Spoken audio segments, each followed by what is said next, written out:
I can report to the world that the strikes were a spectacular military success. Iran's key nuclear enrichment facilities have been completely and totally obliterated.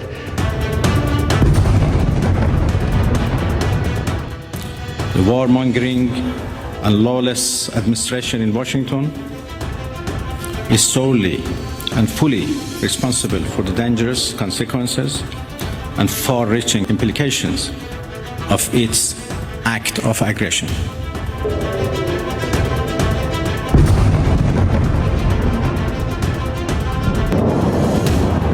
An escalation of hostilities in the Middle East. It's topical and it starts right now.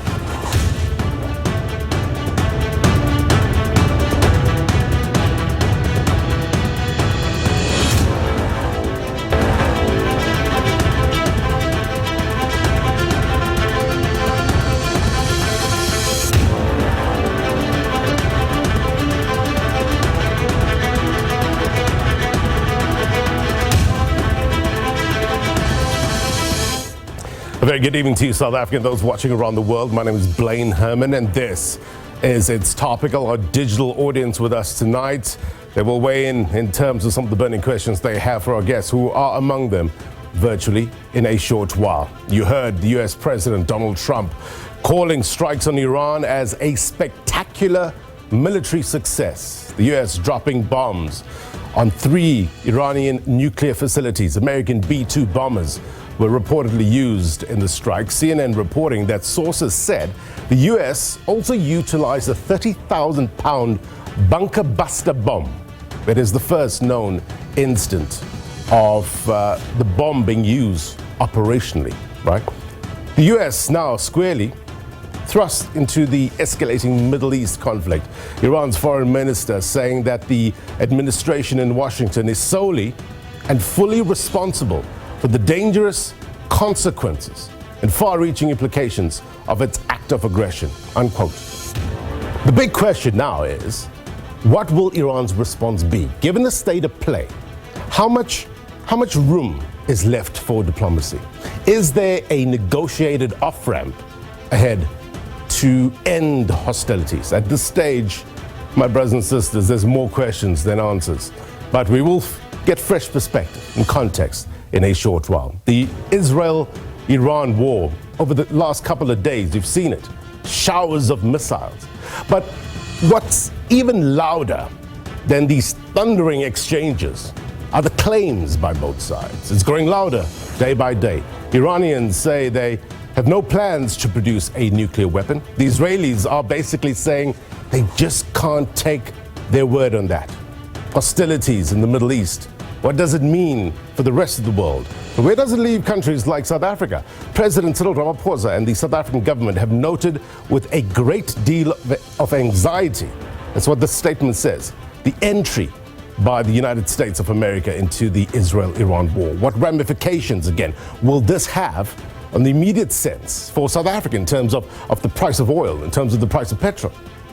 To what extent will inflationary pressures be coming from the Middle East in the medium term? We will discuss. We are not here to play sides. That's not the job, right? Our job is to give you the facts as we know it and give you context. Why? Because it allows you and your family to make up your own mind. It's a tough job, given the state of play, right? But we choose the vocation, so we will do the job. And because there's an understanding here at It's Topical that facts are only relevant in the context of humanity. It leads us to the question of the week, and we're asking you, as the risk of a broader Middle East conflict grows, what diplomatic strategies could help de-escalate the Israel-Iran war? Let us know at SABC News_TV. So we can talk, let's get you some context. How do we achieve peace? It's often the simplest questions that bring about the most complex answers, right? What is needed at this juncture in order to bring down the temperature? We'd love to hear your thoughts at SABC News_TV. Perspective coming up.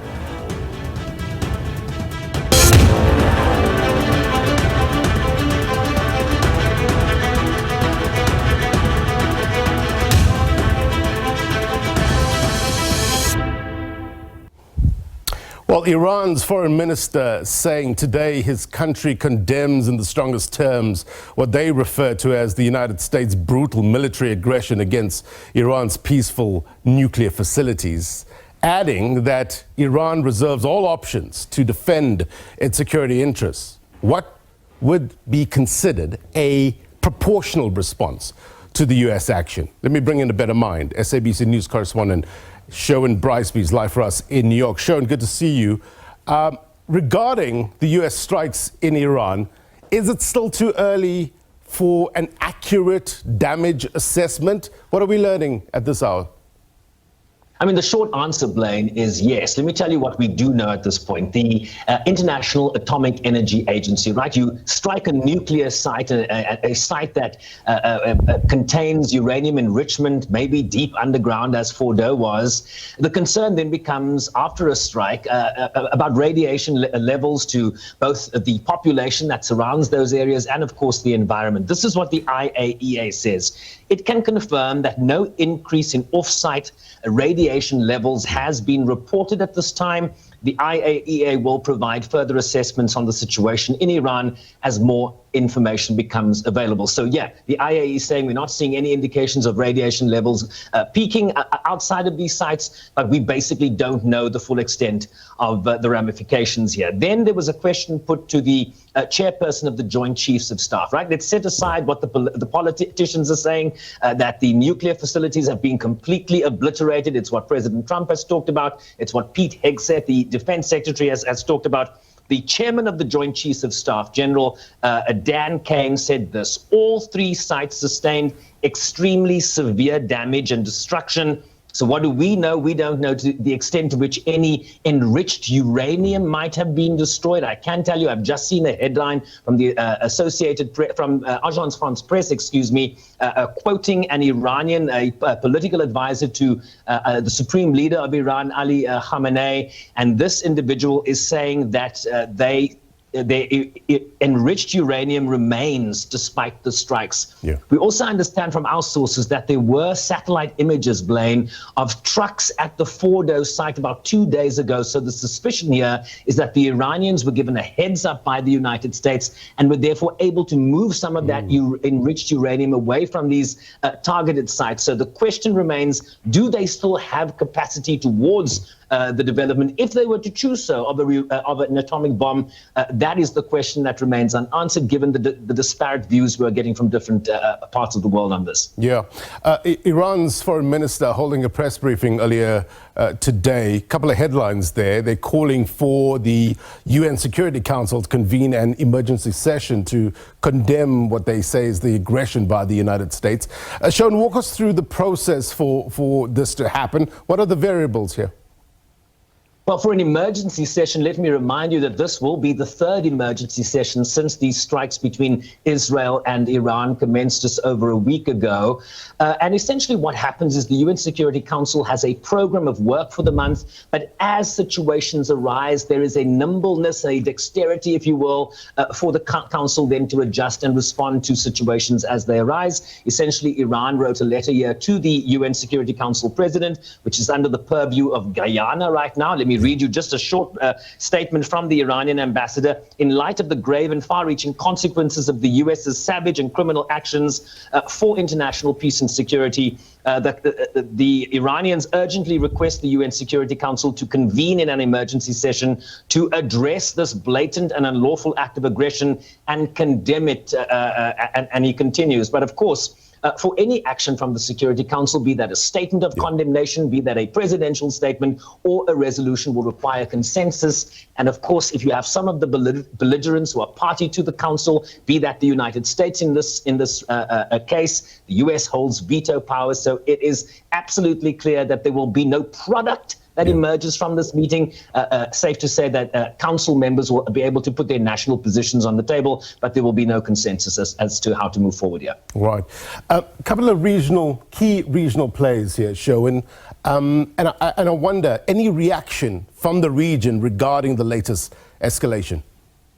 I mean, pick a region, right, and there'll be reaction here. There's been reaction from around the world, in the Middle East, in particular, Blaine, the United Arab. Let me start actually with the Organization of Islamic Cooperation. It expressed its deep concern over the targeting of nuclear facilities in Iran, calling the strikes a dangerous escalation that could threaten regional security, peace, and stability. I think that's echoed essentially from every statement, whether you're calling for a diplomatic off-ramp here, whether you're talking for a return to the negotiating table. The concern here is that we are already seeing an escalation, despite the calls that you've seen all week for a de-escalation, for diplomacy to be the pathway forward. The United Arab Emirates warned that new levels of instability in the region and emphasized the need for diplomacy. Saudi Arabia said it was watching developments with great concern and again urged diplomacy. The governments of Iraq and Qatar warned of the destabilizing impacts of the U.S. escalation on an already volatile region. That's a phrase you hear repeated. Yemen's Houthis described the strikes as cowardly and done in support of the Zionist regime in Israel. And we heard overnight from the UN Secretary General, let me just find where he is. Yeah, I am gravely alarmed by the use of force by the United States against Iran. There is no military solution, Blaine, is what the Secretary General says. The only path forward is diplomacy, and the only hope is peace. But what the Iranians, of course, have put forward is that they were party to negotiations. They were part of a diplomatic process. They were engaged in talks with the United States when Israel decided to strike over a week ago. And of course, subsequent to that, just this past week, they were engaged with the E3, the UK, Germany, France, and the EU foreign policy chief in negotiations with Iran's foreign minister. And of course, while those negotiations were ongoing, the United States sought to escalate here. So they're saying, when you call on us to return to the negotiating table, we never left, is what the Iranians are saying. So, maybe those calls for diplomacy should be directed at other parties to this conflict as well. Right. Sean, I know I need to let you go shortly, but I need to understand and help us understand, to what extent does Israel see regional threats as existential? What are role players saying?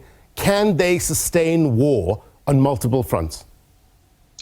Well, understand that this is a population, an Israeli population of under 10 million. It's a very small country surrounded by what certainly the United States and Israel's position will be are countries that are hostile to its very existence, including, in this case, the Iranian government that historically has called for Israel to be wiped off the map. And so that is the premise that the Israelis use in terms of their offensive posture here. Even though there was no immediate direct threat, the Israelis are saying that Iran was within weeks away from being able to acquire an atomic weapon here. And so they believe that their offensive posture here was required. Of course, South Africa has questioned the anticipatory nature of Israel's self-defense here. And so a lot more questions than answers. But yes, Israel's argument certainly is that it's surrounded by a lot of enemies. And certainly the action you are seeing play out between Israel and Iran currently speaks to that very point, whether they are right or wrong. There's probably a couple of key decisions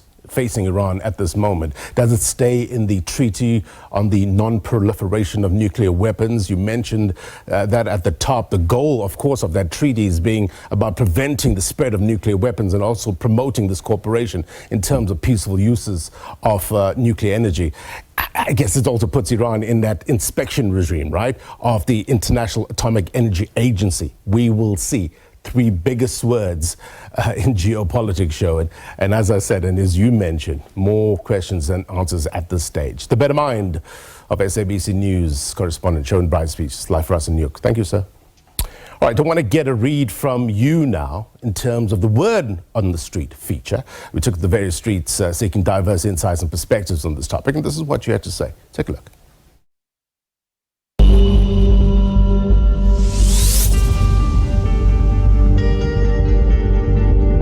Our authorities need to keep Israel to account, and I think the South African government have done that quite well, just in reference to the case of the ICJ. But apart from that, Israel needs to be held account, not just by South Africa, but by the global community. I'm not really taking sides on who's better, who's the only thing that I'm just wishing is that maybe they can find a solution among themselves so that we can save lives. The dialogue needs to happen between these power countries where we need to put our egos aside and sit and see how we can work through our differences. Iran is a part of BRICS, and also Iran is one of the largest oil exporters globally.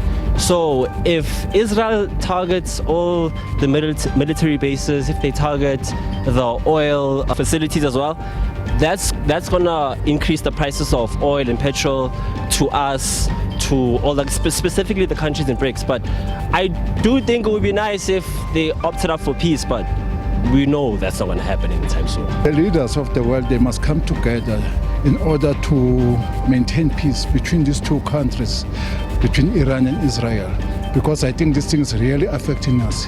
Even now you can see the price of Brent crude oil is going up from 60-something to 74,000 US dollars per barrel.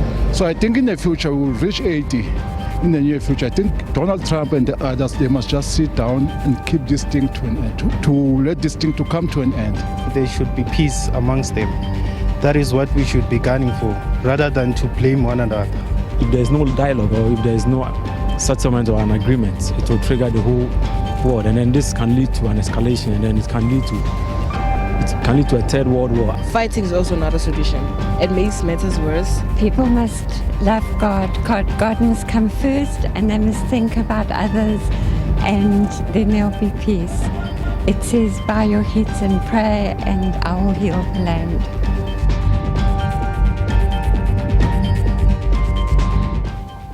All right, let's straight away get to our discussions, what we know and why it matters. We've got a diverse group to give you fresh perspectives on this, all angles hopefully covered tonight. Let me introduce my guests, Lieutenant Colonel Maurice Hirsch, attorney and former Israeli military prosecutor. Counselor, thank you very much indeed for your time. You are live from Jerusalem, appreciate it. Seyed Hoseini from the Islamic Centre for Africa, thank you, sir, for joining us. And we have two political analysts, Professor Christopher Isike, as well as Sanusha Naidu. Good to have both of your better minds on the program. Also our digital audience as well. As you know, we've got limited time. Get those hands up. I'll try my very best to go around the room and get as many voices as we can. Seyed, if I can maybe just start with you. Iran says US strikes have betrayed diplomacy. Is there any way at this stage to get back to the negotiating table? Thank you for having me. I don't think so, because they attacked Iran right at the middle of negotiation, as Iran was busy negotiating with America, and on Sunday they were supposed to meet and continue the talk. The Israelis attacked to Iran, and also we were busy negotiating with the European. Our foreign minister was busy talking to them, and also Trump was talking about 2 weeks of time for diplomacy, but at the midst of all of this, they have invaded to Iran in the first place and also in the second place. So in the time that you are under the attack, I don't think there is a room for negotiation, because that is what they have done. They killed the diplomacy and they killed all of the international effort to reach to a peaceful agreement concerning this issue.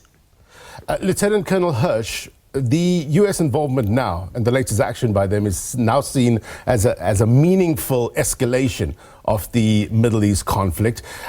From your assessment, has the U.S. played its cards correctly? So, Councillor, if you can just unmute. Let's try that again. All right, I think we're having a bit of an issue. We'll try to get back to Lieutenant Colonel Hirsch in a short while. Just one more time. Sir, can you hear us? No, I found it. I apologize. There we go. So, yes, I have to say that having spent many, many years living under the threat of Iran declaring its desire to destroy Israel, to wipe out Israel as the little Satan, and then to move on to the big Satan of America, I think that the world today is a much safer place. We've seen this idea of negotiations that have been going on for the last 2.5 months. We understand that President Trump, at the beginning of the negotiations, said that there are 60 days to negotiate. This will not be an open-ended, ongoing discussion and never ending from the Iranian point of view. There is a deadline. The Iranians chose, and positively, to filibuster and to waste time and then to spend that time trying to enrich the uranium that they have to military capabilities. And that really did require Israel to intervene. We saw the report just last week from the International Atomic Committee saying that it regrets Iran's non-compliance and Iran's refusal to cooperate with the committee. And that was the very, very clear danger that was on the table. We'd already experienced, just to remind the audience, in April 2024, we already experienced 350 Iranian missiles, ballistic missiles, cruise missiles, UAVs attacking Israel. Yeah. We had the same thing again in October 2024. This isn't a new conflict that's come out of nothing. This is the Iranian desire to destroy Israel being implemented step for step. Right. And Israel saying, you know what, we've heard our enemies say that we are looking to destroy you over and over again. We are no longer willing to turn a blind eye. When your enemies say that they wish to destroy you, you should take that seriously or face dire consequences, as we did on the 7th of October. Prof. Isike, is the world a safer place, considering what has happened over the past couple of weeks, and especially the escalation over the weekend? Your assessment, sir? Well, thank you for having me. Look, the world is not safer. The world is currently in trepidation of what can possibly happen. And this is as a result of the preemptive strike on Iran by Israel, and then now aided by the United States. So we hear this talk of Iran has been threatening, you know, to destroy Israel for more than 40 years now. They started doing this since after 1948. But Iran has never posed any significant threats in the way that Israel has posed to Iran in the last couple of weeks and years, if you look at what happened between them in October of last year. So the world is not necessarily safer as a result of what is currently happening, because depending on how Iran chooses to respond, this can escalate into a wider and, of course, global conflict in the weeks and months to come. Sanusha Naidu, you know, I mentioned this at the top in terms of the claims from the various role players involved in this war. And I wonder if we can pin it down to a simple idea in terms of motivation for this type of war. To what extent do we need to allow for complexities and contradictions in understanding the motive? Good evening, Blaine. Good evening to the rest of the panel online. You can't really find an answer to your question. I think that's the real challenge right now. We're sitting in a very dystopian international order. We kind of trying to figure out the motivation. We're hearing different types of motivations, but we're not sure if that's really the kind of motivation that then leads to the kind of action. Yeah. And I think it was said very nicely today in a commentary in the Financial Times, where it called it the fog of war. And that complexity is really where we are right now. There are so many competing interests. There are so many competing national interests, vested interests, regional interests. The fact that you have an MPT, which you referenced earlier with Sherwin, and that MPT actually is a rules-based system where we ourselves in South Africa played good moral citizen and joined the NPT and the Non-Proliferation Treaty, which means that it kind of tells you who can have nuclear weapons and who can't.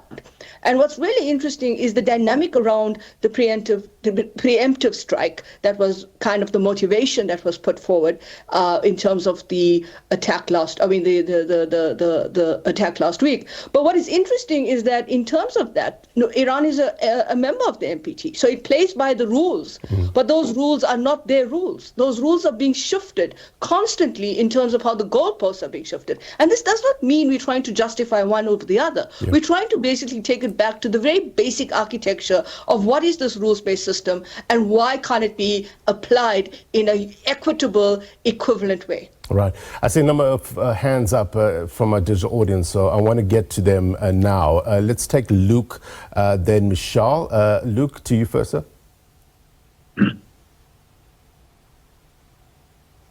Thank you, Blaine. Can you hear me? Yes, loud and clear. Perfect. My question is to Mr. Hirsch. So we've got the issue of both on the Israeli and Iranian side, we have the Iranians will go on and fund their proxies, whether it's the Houthis or Hamas or Hezbollah, and they will use their attacks to sabotage Israel. The Israelis will then reply by assassinating as many Iranian nuclear scientists as they can find and doing internal operations through Mossad in Iran. But with this latest round of strikes, what do you think is the future for this? Because if we see maybe the Israelis take out the Iranians' nuclear capacity, the Iranians respond in kind, they throw rockets at each other, we then get a peace deal. What's the ultimate solution here? Because the capacity for either of these two nations to defeat each other isn't really there, whether it's, even if Israel was to have the backing of the United States, going in for a regime change war in a country of 90 million people is largely unfeasible.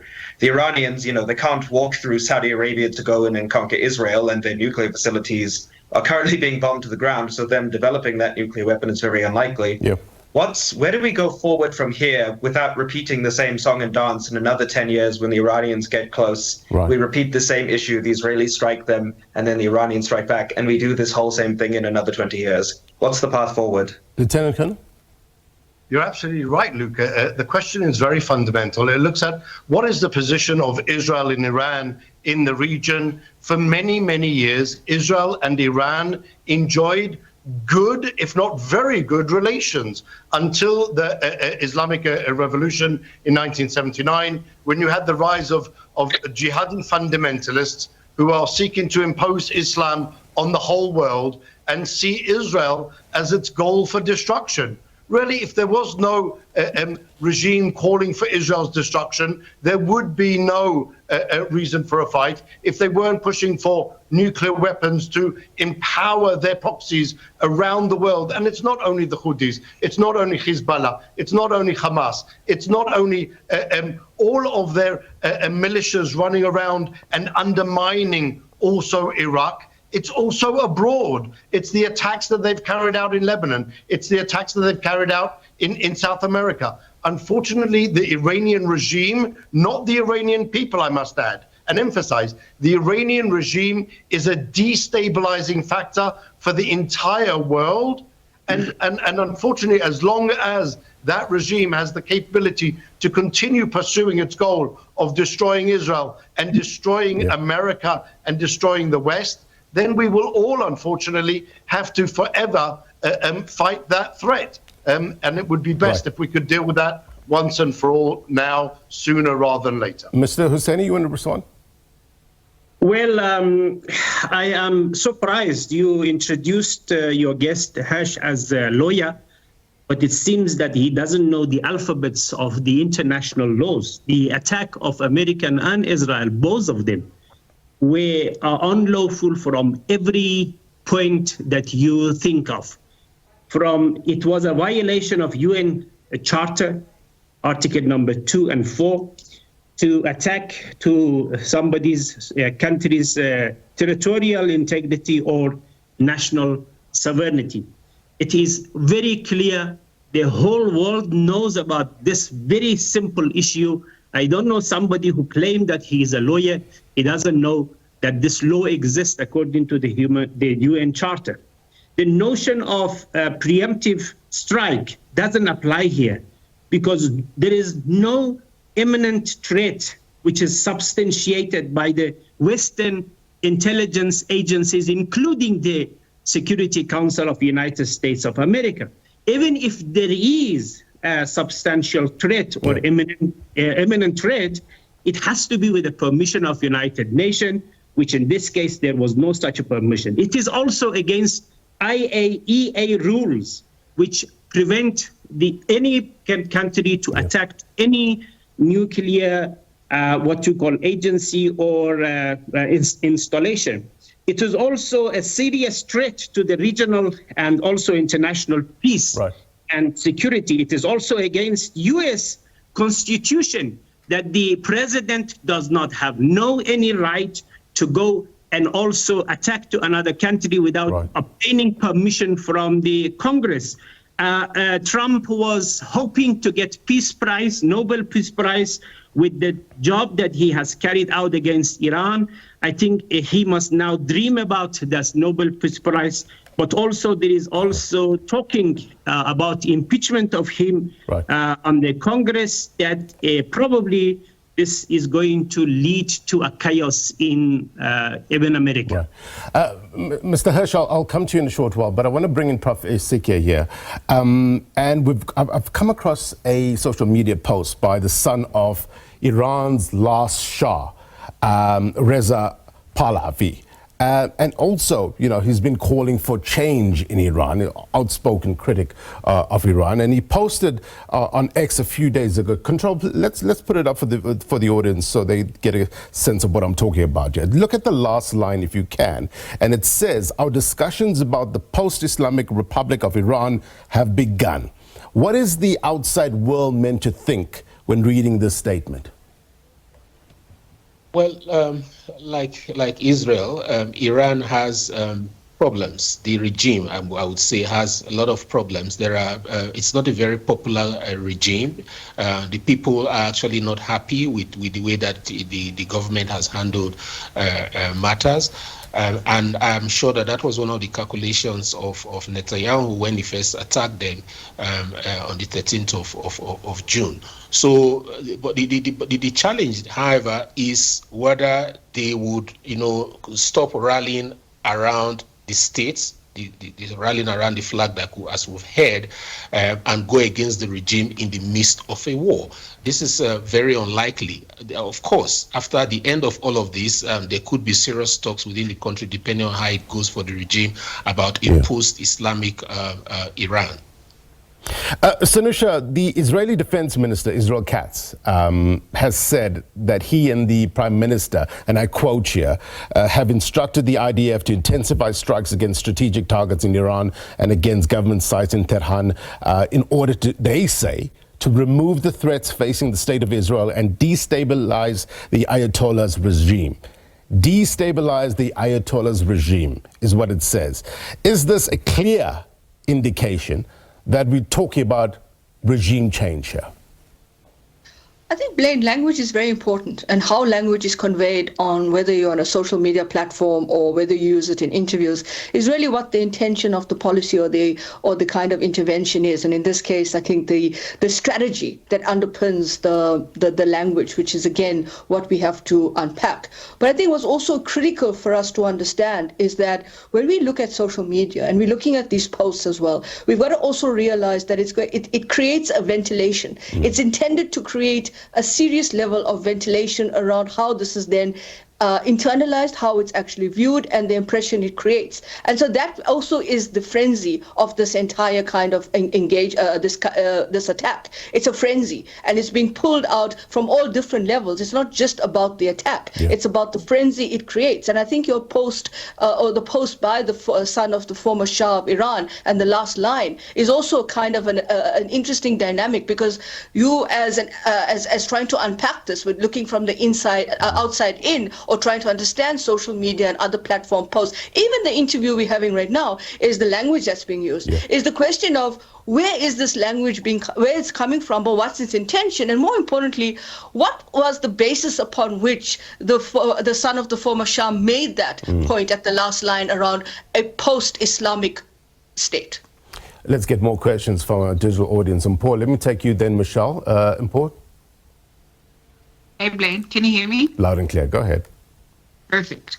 The question of the session is what could be done to ensure that there's some level of peace? And I think there's an intellectual dishonesty that will keep us from reaching the goal, right? The first thing is we have to be honest about why there's conflict in the first place.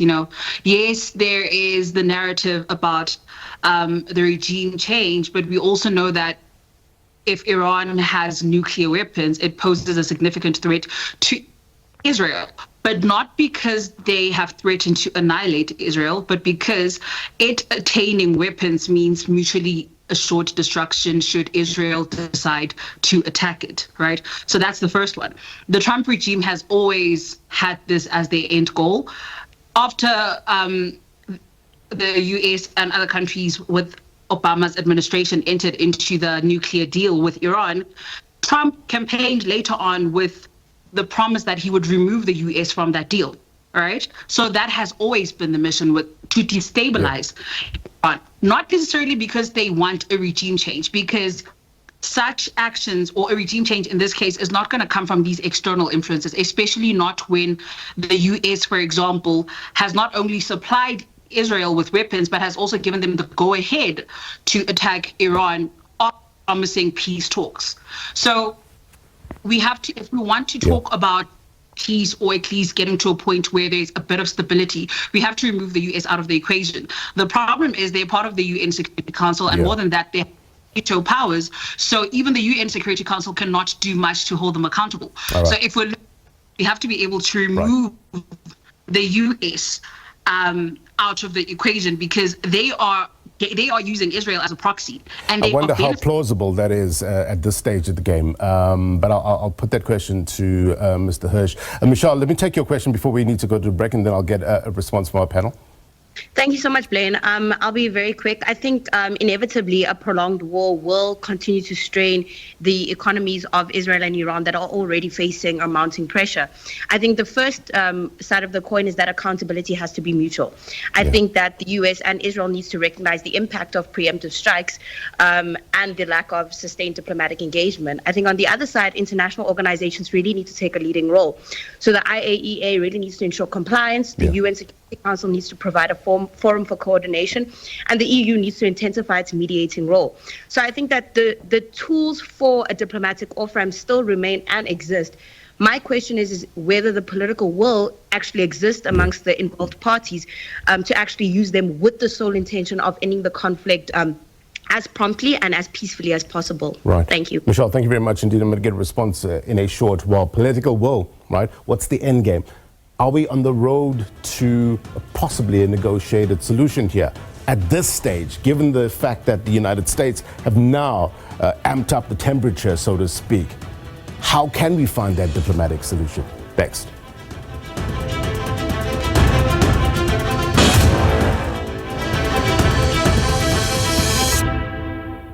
Welcome back. We're exploring the complexities around the Israel-Iran war. What's at stake in terms of the current state of play?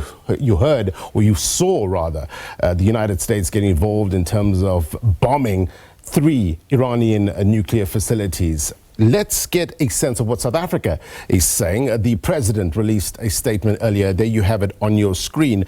At the bottom part of the statement saying that South Africa calls on the United States, Israel and Iran to give the United Nations the opportunity and the space to lead on the peaceful resolution of the matters of dispute, including the inspection and verification of Iran's status of uranium enrichment, as well as its broader nuclear capacity. As from the presidency of South Africa. Lieutenant Colonel Hirsch, let me bring you into the conversation. You heard earlier on Iran's foreign minister reacting to the US strikes, basically saying it's an outrageous, grave, unprecedented violation of the fundamental principles of the Charter of the United Nations and international law.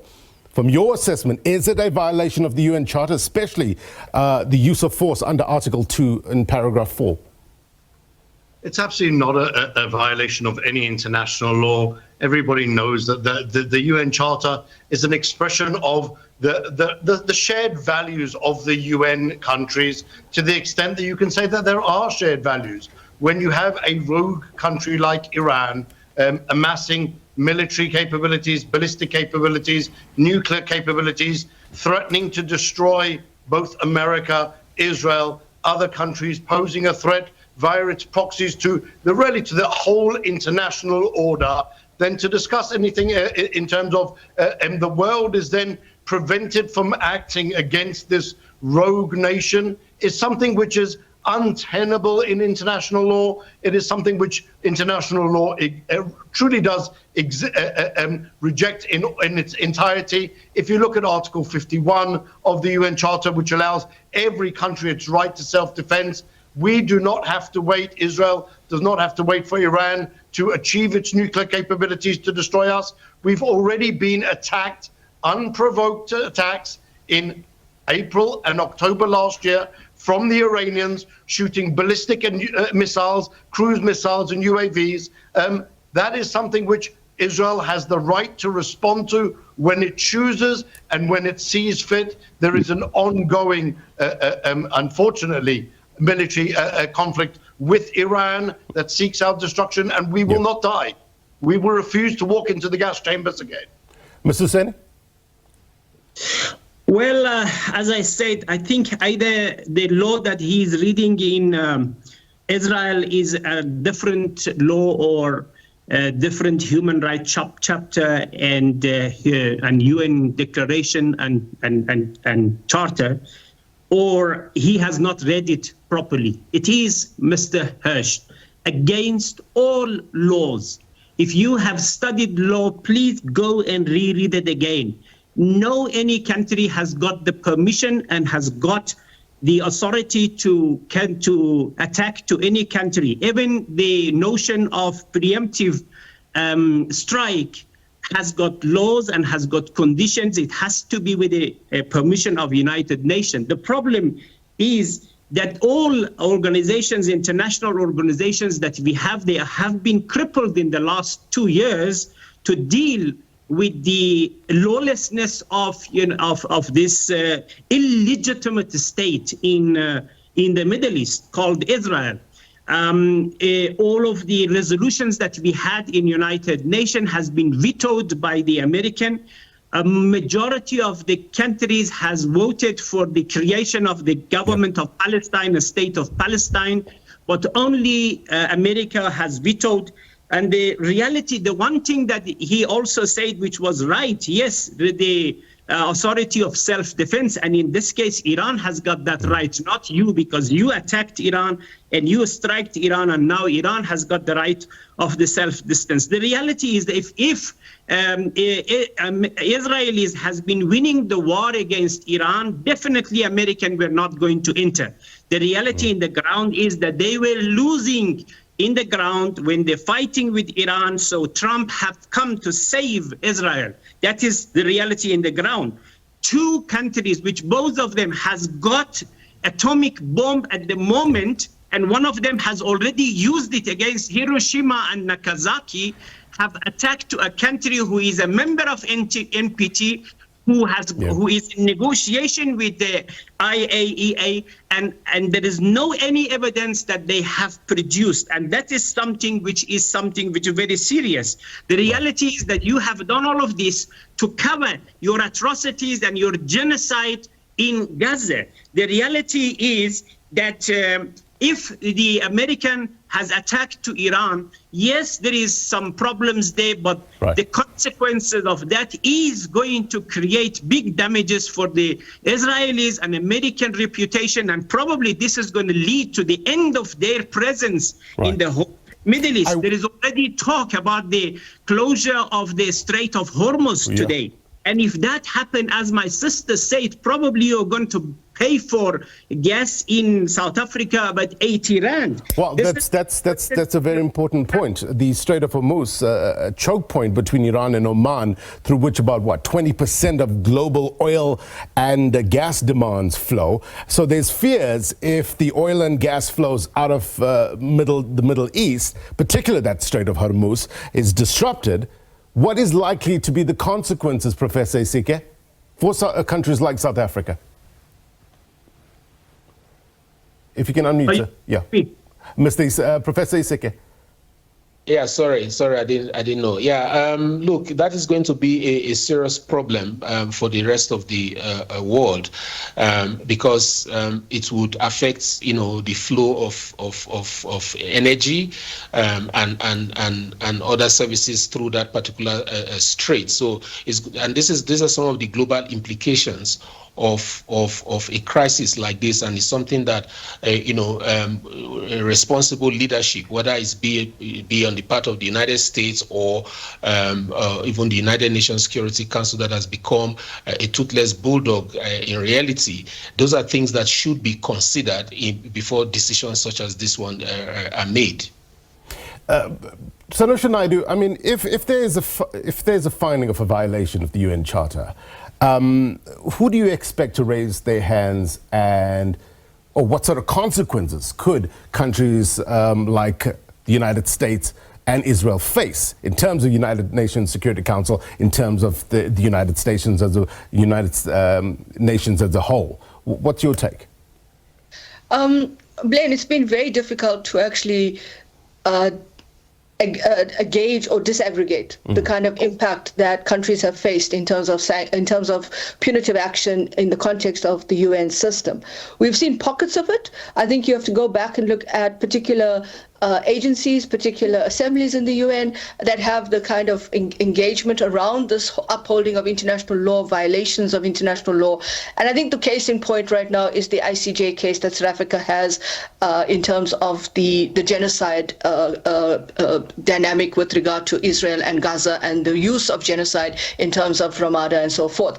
But again, these things are all very politicized in terms of the bigger global governance architecture. And I think that's what precisely we're talking about here, is the kind of architecture that we're now facing in the international system, where sanctions and actions and punitive action has also become very much based on the politicization of institutions. And we don't only see this in the UN in the context of violations under international law when it comes to conflict and peace and other issues of violations of security and sovereignty of states. We're seeing it also in other aspects of global governance, and that is the World Trade Organization. We're seeing it in the context of other institutions where these issues are now become much more politicized, because the architecture of the international system is become much more about not necessarily the political will, as Michelle raised. It's about the politicization of who actually gets away with things and how they can get away with it. So if you start to undermine the rules-based system, which is really the big question in this discussion, then what is the issue of acting without any consequences? And it's a question of impunity. And I think this is where we kind of slipping off the ramp in this conversation as well. We're slipping off this idea that we can actually pull it back, because I think the international system was never meant to be built for a free, equal engagement. Right. It's always been built on the basis of how do you push forward the rules-based system. You underwrite it, but you underwrite it for your interests as well. Let's get more from our digital audience. I see your hands up in terms of questions from Molotelo and Buzonke. Molotelo, to you first. Thanks, Blaine. Good evening to the viewers. I just wanted to understand from Lieutenant Maurice Hirsch, what does existential threat mean when Israel is the most military advanced power in the region or in the Middle East, with nuclear backing and U.S. backing? I mean, nuclear power and U.S. backing. I'm just trying to understand where this threat of them being, an existential threat being, because at the end of the day, we have seen that Gaza, even today, they've blocked off hospitals, ambulances, and now even more people are dying in Gaza. And then they call Iran an existential threat. So I'm just trying to understand where this thinking comes from. Right. Let's get a response for you, Molotelo. Lieutenant Colonel Hirsch. So I think the idea of an existential threat was really seen very clearly on the 7th of October, when you saw thousands of genocidal terrorists invading Israel, murdering, raping, butchering, torturing, and destroying everything in its path. That was a massacre funded by Iran, by terrorists, trained by Iran, terrorists armed by Iran. Now imagine those people with nuclear weapons targeting Israel with thousands of ballistic missiles, which we're all seeing every single day, flying into Israel all the time. That is an existential threat. Let me give you an idea of proportions. If we were to talk about a massacre in Pretoria or in Johannesburg or in Cape Town of thousands and thousands of people on just one day, how would South Africa respond to a country that threatens, as Mr. Hoseini so generously granted us in this conversation, to say that Israel is an illegitimate state? That's quote. That's what he said. This man is proposing to carry out a genocide in Israel as the representative of the Iranian regime. He said it himself. What more of a genocidal existential threat do you need than the words of Mr. Hoseini himself? And if he would like to roll back that comment that Israel is an illegitimate state, then I would welcome it, obviously. But the truth of the matter is, that's what he thinks. That's what the Iranian regime thinks. And so that is, on television, live for the world to see, the perfect example of what an existential threat is. Mr. Hoseini? Something to laugh about this man's claim. Your state did not exist 75 years ago. You have established your country on a stolen land. The 7th of October is not happened all of a sudden. 7th of October is the result of 75 years of occupation, of brutal killing, of the deprivation, of extortion, of mass murdering of the nation. You came there asking for them to give you shelter. I have got a photo that you guys came from Germany in a ship and put there. We have been victim of this Second World War. You Palestinians must please give us shelter. Golda Meir were holding a Palestinian passport, and you have created your illegitimate government in a land which was given to you by British, was supported by the American, and you are there only as a child of United States and the child of the Western oppressor countries, not that the people of Palestine has voted. If you are right, just announce that tomorrow there should be democracy in Palestine. Just one word, as what happened in South Africa.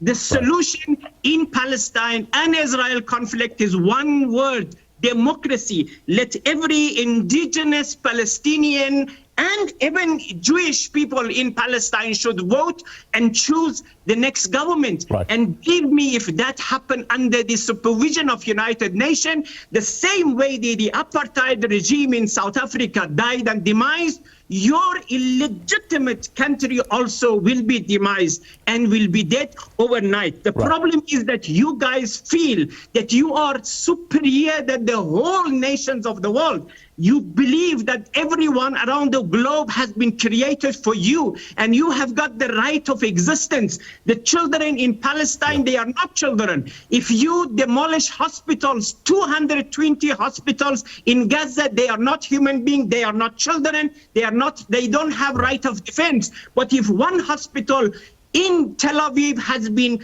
affected by a missile which has been targeted a military base next to your hospital, now all of you are crying, oh, for God's sake, our hospital is damaged. Mr. Hoseini, please, you must. This unhinged rant, Blaine, requires a response, if I may. Child killers. Let's take you, Mr. Hirsch. Then one more question from Zipazonke, and then we'll go to Sanusha. I see your name. Mr. Hirsch? I have to say that you cannot accept a situation where you are rewriting history. All Mr. Hoseini needs to do, and all your audience needs to do, is read the 1922 League of Nations Mandate for Palestine, which recognized the historical connection of the Jewish people to that country and established that a country there.